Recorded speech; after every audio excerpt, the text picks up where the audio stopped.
Hello students, आज की video के अंदर समझेंगे कि कॉम्बिनेशन रिएक्शन क्या है और साथ ही क्या होता है जब एक दीवार को वाइट वॉश किया जाता है, पेंट करते हैं ना आप वाल पे। तो बेसिकली क्या होता है उस टाइम। अगर अभी तक आपने इस चैनल को सब्सक्राइब नहीं किया है तो सब्सक्राइब करके रख लीजिए, ठीक है। बेल आइकन को ऑन कर दीजिए ताकि आपके पास जितने भी नोटिफिकेशंस आगे आए वो मिलते रहें, ठीक है। तो चलिए स्टार्ट करते हैं। अभी तक हमने पिछले दो वीडियोज के अंदर डिस्कशन किया है कि केमिकल रिएक्शंस क्या होती हैं, किस तरह से केमिकल रिएक्शंस को बैलेंस किया जाता है, ठीक है। और जो आज का वीडियो है इसके अंदर हम समझने वाले हैं कॉम्बिनेशन रिएक्शन के बारे में, ओके। तो देखिए समझते हैं कॉम्बिनेशन रिएक्शन क्या है। फर्स्ट ऑफ ऑल आपको पता है कि रिएक्टेंट क्या होते हैं और अभी तक आप ये भी जानते हैं कि प्रोडक्ट्स क्या होते हैं, ठीक है। तो अगर रिएक्टेंट्स को मिला करके जब बनाया जाता है तो क्या बनता है, प्रोडक्ट। तो when two or more reactants combine to each other and form a single product, that is called combination reaction। तो ये टाइप्स ऑफ रिएक्शन की बात हो रही है और जिसमें फर्स्ट टाइप है हमारे पास कॉम्बिनेशन रिएक्शन, यानी दो रिएक्टेंट को मिला दिया जाए। देखिए यहाँ पे मेरे पास ए रिएक्टेंट है, ये बी रिएक्टेंट है, दोनों मिल गए, क्या बन गया आपके पास, प्रोडक्ट बन गया, यानी ए बी दोनों मिल गए एक साथ। ठीक इसी तरह से जैसे कि एक एग्जाम्पल की हम बात करें तो नॉर्मली घर के अंदर जब आप चाय बनाते हैं, ठीक है, चाय तो पीते होंगे, तो जब चाय पीते हैं, चाय बनाने के लिए जब डालते हैं उसमें, तो आप उसमें टी लीव्स भी डालते हैं, उसमें वाटर भी ऐड कर देते हैं, उसमें शुगर भी ऐड कर देते हैं और सारा मिला करके क्या बन जाती है, एक चाय बन जाती है ना, टी बन जाती है। ठीक उसी तरह से तो वो कैसी रिएक्शन हुई, ये एक कॉम्बिनेशन रिएक्शन हुई। कॉम्बिनेशन का देखिए इसको एडिशन रिएक्शन भी कहा जाता है। एडिशन का मीन्स क्या होता है, जुड़ना। कॉम्बिनेशन का मीन्स भी क्या होता है, जुड़ना। यानी जब आपके पास दो रिएक्टेंट जुड़ेंगे और एक सिंगल प्रोडक्ट को फॉर्म करेंगे तो आप उसको क्या बोलेंगे, कॉम्बिनेशन रिएक्शन, ठीक है। तो अभी एक एग्जांपल से समझते हैं। सबसे सिंपल जो एग्जांपल है इस दुनिया का वो क्या है, देखिए C+O2 और ये क्या फॉर्म करेगा आपके पास, CO2, कार्बन डाइऑक्साइड।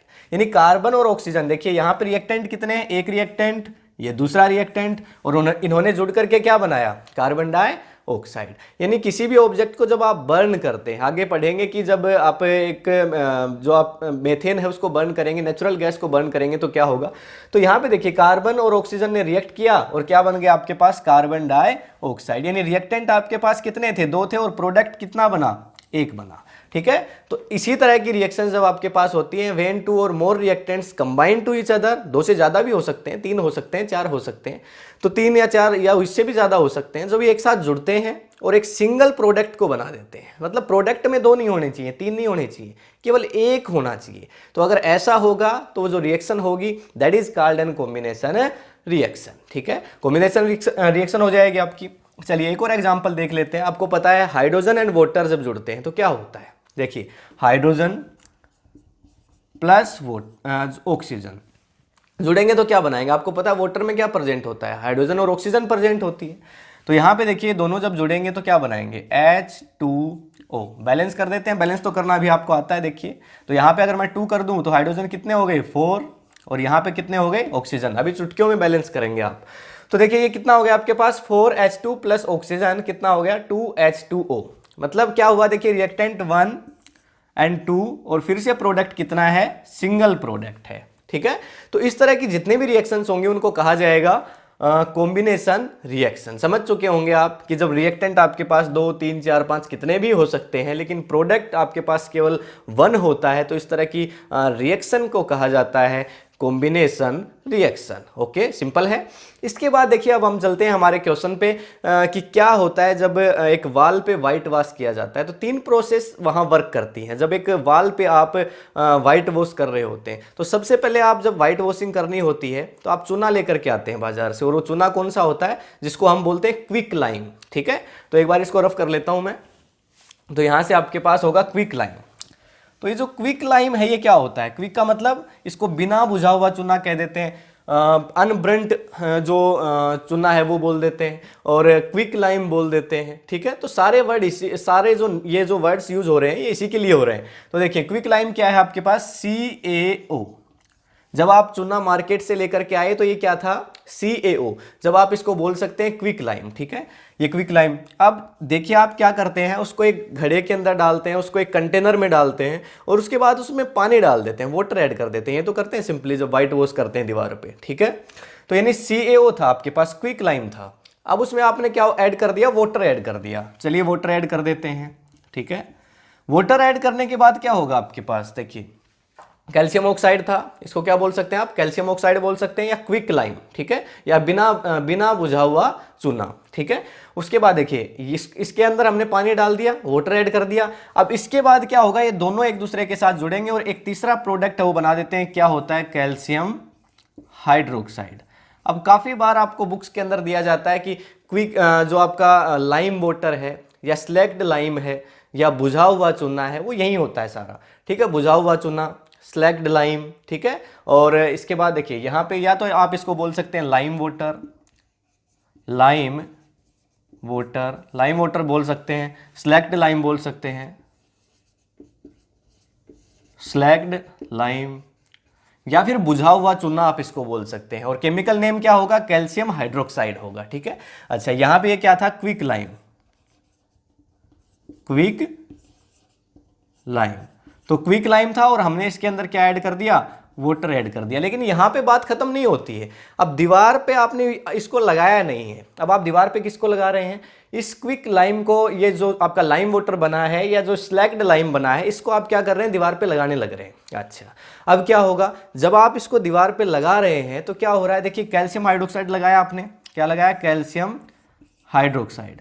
लेकिन अब एटमॉस्फेयर में एक चीज और प्रेजेंट है हमारे पास, क्या प्रेजेंट है, क्या प्रेजेंट आपके पास एटमॉस्फेयर में, कार्बन डाइऑक्साइड, ठीक है। कार्बन डाइऑक्साइड जिसके साथ ये रिएक्ट करता है और जैसे ही आप उसको दीवार पे लगा रहे हैं, आपने उसको दीवार पे लगाया, दीवार पे लगाने के बाद जो एटमॉस्फेयर में कार्बन डाइऑक्साइड होती है उसने रिएक्ट किया उसके साथ। अब रिएक्ट करने के बाद एक बड़ा ही इंटरेस्टिंग सब्सटेंस बना दिया जिसको कहा जाता है calcium carbonate, CaCO3, and plus यहाँ पे वाटर है वो रिलीज हुआ, H2O रिलीज हो गया जो कि इवोपरेट हो जाएगा, ठीक है। सिंपल है ना बात। देखिए क्या हुआ, सबसे पहले हम मार्केट से चूना लेकर के आए, ठीक है, जिसको हम क्या बोलते हैं, क्विक लाइम बोलते हैं, बिना बुझा हुआ चूना बोलते हैं, ठीक है। उसके बाद हमने क्या किया, इसके अंदर हमने वाटर डाला, पानी डाल दिया। पानी डालने के बाद हमारे पास एक मिक्सचर बन गया जिससे हम व्हाइट वॉशिंग करेंगे, ठीक है। बहुत इंपॉर्टेंट रिएक्शन है, बहुत पूछी जाती है एग्जाम के अंदर, काफी बार पूछा जाता है। ए ने बी के साथ रिएक्ट किया, सी प्रोडक्ट को बनाया, सी ने फिर डी के साथ रिएक्ट किया, ई प्रोडक्ट को बनाया, क्या होगा, इस तरह से इसके ऊपर क्वेश्चंस आते हैं, ठीक है। तो ये एक, अगर ये आपने पढ़ लिया है, इसको समझ लिया है, देखिए बहुत सिंपल वे में कि मार्केट से चूना लेकर के आए, क्विक लाइम था, आपने उसके अंदर वाटर डाल दिया। अब वाटर डालने के बाद क्या है, ये बन गया आपके पास लाइम वाटर, या फिर बोल देंगे लाइम वाटर। काफी कंफ्यूज हो जाते हैं, कहीं क्विक लाइम लिख देते हैं, कहीं लाइम वाटर लिख देते हैं, कहीं स्लैग्ड लाइम लिख देते हैं। देखिए समझ लीजिए, स्लैग्ड लाइम, लाइम वाटर, ये सारे क्या हैं, कैल्शियम हाइड्रोक्साइड है। बुझा हुआ चूना क्या है, ये आपके पास कैल्शियम हाइड्रोक्साइड है। बिना बुझा चूना, क्विक लाइम, ये सारे क्या है आपके पास, कैल्शियम ऑक्साइड, ठीक है। अब इसके बाद क्या किया, जब आपने इसको दीवार पे कर दिया तो कार्बन डाइऑक्साइड के साथ रिलीज हुआ और 2-3 दिन के बाद जब ये सूख गया पूरी तरह से तो ये क्या बन गया आपके पास, कैल्शियम कार्बोनेट बन गया, ठीक है। और ये वही कैल्शियम कार्बोनेट है मार्बल वाला। मार्बल का फॉर्मूला भी क्या होता है आपके पास, कैल्शियम कार्बोनेट, कैल्शियम कार्बोनेट, ये मार्बल का फॉर्मूला होता है, ठीक है। और साथ ही जो वाटर बना था इसका क्या हुआ, वाटर हवा में उड़ गया, इवोपरेट हो गया, सूख गया ना। अब दीवार पे जब आपने किया था उसके बाद सूख जाता है वो, ठीक है। जब आप व्हाइट वॉशिंग कर रहे होते हैं वो हमेशा गिला ही थोड़ी रहता है, उसमें मॉइस्चर ही थोड़ी रहता है, थोड़े टाइम के बाद क्या होता है, सूख जाता है, ठीक है। तो सिंपल है कि हमें पता चल गया कि जब हम एक वाल के ऊपर व्हाइट वॉश करते हैं तो क्या होता है, ठीक है। अच्छा अब इसके बाद देखिए, ये एक कॉम्बिनेशन रिएक्शन का तो एग्जांपल है ही, कैसे है, देखिए क्विक लाइम वाटर दोनों जुड़ करके क्या एक सिंगल प्रोडक्ट बनाया, ठीक है।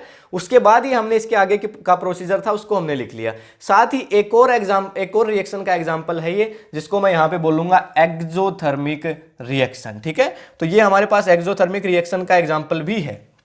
अब एक्सोथर्मिक रिएक्शन कौन सी होती है, जिस रिएक्शन के अंदर हीट रिलीज होती है, यानी प्रोडक्ट तो बनता है, देखिए रिएक्टेंट से प्रोडक्ट तो बनता है लेकिन साथ हीट रिलीज हो जाती है, साथ में हीट और रिलीज हो जाती है, देखिए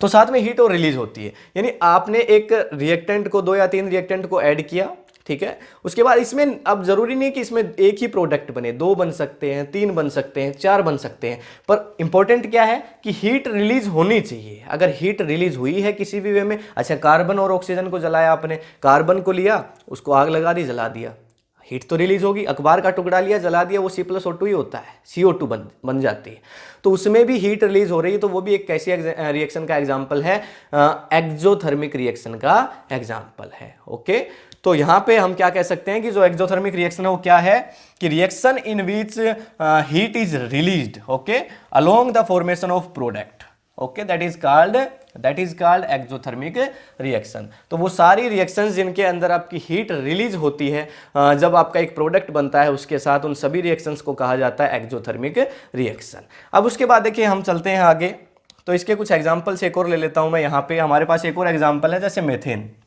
जब यहाँ पे नेचुरल गैस को आप बर्न करते हैं, नेचुरल गैस, तो नेचुरल गैस को जब आप बर्न करेंगे तो क्या होगा, ठीक है। अच्छा, नेचुरल गैस क्या है, CH4 methane, this is the main component of natural gas. Natural gas का जो मेन कंपोनेंट है वो क्या है, CH4। अभी देखिए जब आप एक कोयले को जलाएंगे ना, वो किस तरह से जलता है, आपको येलोविश कलर की जो फ्लेम है वो नजर आएगी, नहीं पीली कलर की फ्लेम आपको नजर आएगी, बिकॉज वहां पे स्मोक भी प्रोड्यूस होता है, वो पूरी तरह से जल नहीं पाता है कोयला, ठीक है। बहुत ही अच्छी क्वालिटी का कोयला है, तो एंथ्रेसाइट जो कोयला होता है काफी अच्छे टाइप का, जिसमें अच्छा कार्बन की अमाउंट होती है, तो वो अच्छा जलता है। लेकिन अगर इसको आप देखेंगे तो वहां पे कोई स्मोक प्रोड्यूस नहीं होगा, कोई यहाँ पे ऐसे कोई राख नहीं बचेगी, बड़े ही अच्छे तरीके से ये बर्न होती है। तो एक अच्छा आइडल फ्यूल इसको माना जाता है, ठीक है। इमेज में आप देख पा रहे होंगे किस तरह से बर्न होती है। तो उसके बाद देखिए ये मेथेन है। अब जब जला रहे हैं, जब किसी चीज को आप बर्न कर रहे हैं, तो सिंपल वे में किसके साथ रिएक्शन हो रही है, ऑक्सीजन के साथ रिएक्शन हो रही है। जब भी आप जलाते हैं ध्यान रखिए, किसी भी ऑब्जेक्ट को आपको बोला जाए, किसी भी सब्सटेंस को आपको बोला जाए कि आपने इसको बर्न किया, तो किसके साथ रिएक्शन होगी, ऑक्सीजन के साथ रिएक्शन होगी। चलिए यहाँ पे ऑक्सीजन के साथ रिएक्ट कर देते हैं, और जब इसकी ऑक्सीजन के साथ रिएक्शन होगी तो देखिए क्या फॉर्मेशन हो जाएगा। यहाँ पे कार्बन जब ऑक्सीजन के साथ रिएक्ट करेगा तो क्या होगा, कार्बन डाइऑक्साइड। समझते हैं, देखिए कार्बन जब ऑक्सीजन के साथ रिएक्शन करेगा तो क्या बनेगा, कार्बन डाइऑक्साइड। चलिए ये हो गया आपके पास कार्बन डाइऑक्साइड। और हाइड्रोजन जब ऑक्सीजन के साथ रिएक्ट करता है, थोड़ी देर पहले हमने देखा जब हाइड्रोजन ऑक्सीजन के साथ रिएक्ट करता है तो क्या बनता है, वाटर। इसको अगर यहाँ पे इस तरह से अगर रटने का प्रयास करेंगे ना, कि रट्टा मार लेते हैं, चलिए एग्जाम के लिए लर्न कर लेते हैं, नहीं होगा, ठीक है। सिंपल समझ लीजिए, कार्बन जब ऑक्सीजन के साथ रिएक्शन करता है तो क्या बनता है, कार्बन डाइऑक्साइड, ठीक है। और हाइड्रोजन ऑक्सीजन के साथ रिएक्शन करता है तो क्या बनता है, क्या बनता है, वाटर। इससे आपको दो रिएक्शन याद हो गई, C+O2 भी याद हुई, H+O2 भी याद हुई, और मेथेन प्लस ऑक्सीजन भी याद हो गया, ठीक है। तो ये नेचुरल गैस है मेथेन, बर्न किया हमने इसको तो क्या बन गया आपके पास, देखिए यहाँ पे आपके पास बन जाएगा वाटर। बैलेंस तो हम कर ही देंगे, देखिए ये आपके पास ऑक्सीजन 2 थे, यहाँ एक और ऑक्सीजन आ गया, तो यहाँ पे हम लिख देते हैं आपकी बैलेंस इक्वेशन क्या हो जाएगी, CO2 प्लस यहाँ पे कर देता हूँ 2, ठीक है। और यहाँ पे 2 करने के बाद यहाँ पे भी हो जाएगा आपका 2, ठीक है। तो ये H4 था, तो यहाँ पे H कितने हो गए, 4 हो गए। ऑक्सीजन देखिए 2 × 2 4, 2 यहाँ पे हो गए, 2 यहाँ पे हो गए। Reactant equals to product. इसी तरह से तो बैलेंस करते हैं हम, पिछले वीडियो में पढ़ाया, नहीं देखा है तो जाकर के देख सकते हैं वीडियो।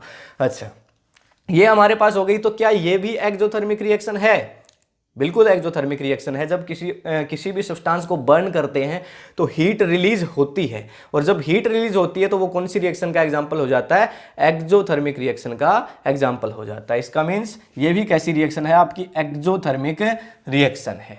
जो भी ऐसी सब्सटेंस जिसमें प्रोडक्ट बने और प्रोडक्ट के साथ हीट रिलीज हो, ठीक है।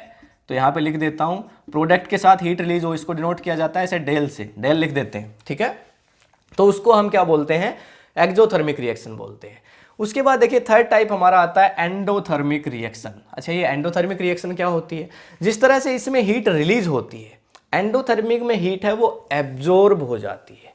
मतलब यहाँ पे पहले से हीट होती है किसी न किसी फॉर्म में, और वो ये रिएक्शन क्या कर लेती है, एब्जॉर्ब कर लेती है। अच्छा, कौन सी फॉर्म में कर सकती है, लाइट की फॉर्म में कर सकती है, ठीक है, लाइट की फॉर्म में कर सकती है। दूसरा यहाँ पे कैसे फॉर्म में कर सकती है, अगर आपने इसको हीट किया है तो हीट की फॉर्म में, नहीं गर्म किया है आपने इसको, तो उसकी फॉर्म में कर सकती है, ठीक है। तो सनलाइट की फॉर्म में हो सकता है, हीट की फॉर्म में हो सकता है, इलेक्ट्रिसिटी की फॉर्म में हो सकता है, ठीक है, इलेक्ट्रिसिटी। तो ये जो हम नेक्स्ट वीडियो के अंदर डिकम्पोजिशन रिएक्शन को पढ़ेंगे कि जब एक सब्सटेंस, एक आपका सिंगल प्रोडक्ट है वो दो या दो से ज़्यादा सिंगल रिएक्टेंट है वो दो या दो से ज़्यादा प्रोडक्ट के अंदर टूट जाता है, उसमें हम देखेंगे कि लाइट की हेल्प से टूट जाता है, हीट की हेल्प से टूट जाता है, इलेक्ट्रिसिटी की हेल्प से टूट जाता है। तो वहाँ पे इसके जो काफ़ी सारे एग्जाम्पल्स हैं हमें देखने को मिलेंगे कि हीट है उसमें एब्जॉर्ब हो जाती है। तो अभी तो आप डेफिनेशन के लिए बेसिकली कह सकते हैं यहाँ से कि the reaction which requires energy in form of heat, okay, the reaction which requires energy, तो ऐसी रिएक्शन जिसको एनर्जी की रिक्वायरमेंट होती है, ठीक है, in the form of heat, light और electricity, okay, that is called an endothermic reaction. तो वो जो रिएक्शन है उसको एंडोथर्मिक रिएक्शन कहा जाता है। तो यहां पे समझ लो ध्यान से, एक्सो का मतलब क्या होता है, बाहर निकलना, हीट का बाहर निकलना, एंडो का मतलब क्या होता है, हीट का अंदर आना, एब्जॉर्ब हो जाना। समझ गए बात को? तो आज हमने क्या पढ़ा, कॉम्बिनेशन रिएक्शन क्या है। तो दो या दो से ज्यादा रिएक्टेंट्स अगर मिलते हैं, सिंगल प्रोडक्ट को बना देते हैं, तो क्या होता है, क्या होता है आपका कॉम्बिनेशन रिएक्शन, ठीक है। अगर व्हाइट वॉश करते हैं वाल को तो क्या होता है, पहले चूना लेकर के आएंगे, पानी डालेंगे, कैल्शियम हाइड्रोक्साइड बनेगा, उसके बाद कैल्शियम हाइड्रोक्साइड को दीवार पे लगाएंगे, कार्बन डाइऑक्साइड के साथ रिएक्शन होगी और रिएक्शन होने के बाद क्या होगा, रिएक्शन होने के बाद आपका फॉर्म हो जाएगा कैल्शियम कार्बोनेट। वही कैल्शियम कार्बोनेट जो फॉर्मूला होता है मार्बल का, ठीक है। तो यहाँ पे दो चीजें याद हुई, एक तो ये फॉर्मूला यहाँ पे लर्न हो गया बेसिकली, दूसरा क्या हुआ कि अगर कोई मार्बल का फॉर्मूला भी पूछेगा तो आपको माइंड में रहेगा कि हाँ कैल्शियम कार्बोनेट जो कि दीवार पे बनता है वही मार्बल होता है, ठीक है। समझ गए बात को? उसके बाद देखिए हमने देखा एक्सोथर्मिक रिएक्शन कौन सी होती है, एंडोथर्मिक रिएक्शन कौन सी होती है। क्या होता है जब नेचुरल गैस को, ये भी काफी बार पूछा जाता है, नेचुरल गैस को जब आप बर्न करते हैं तो क्या होता है, कौन सी रिएक्शन होती है। तो सिंपल है, ऑक्सीजन के साथ कार्बन की रिएक्शन करवाइए, ऑक्सीजन की हाइड्रोजन के साथ रिएक्शन करवाइए, बस सिंपल है, और प्रोडक्ट बना दीजिए, जो होगा साथ में हीट रिलीज हो जाती है। सो ये था आज का वीडियो। नेक्स्ट वीडियो के अंदर हम डिकम्पोजिशन रिएक्शन के और इसके जो टाइप्स हैं जो कि लाइट, हीट एंड इलेक्ट्रिसिटी के ऊपर बेस्ड हैं, उनको हम डिस्कशन करेंगे डिटेल में। आपका अगर कोई क्वेश्चन हो, आपकी कोई क्वेरी हो तो आप कमेंट में लिखें, उसका जो आंसर है वो आपको किसी एक सेपरेट वीडियो में दे दिया जाएगा। ओके, सो नेक्स्ट वीडियो तक के लिए thank you, have a nice day.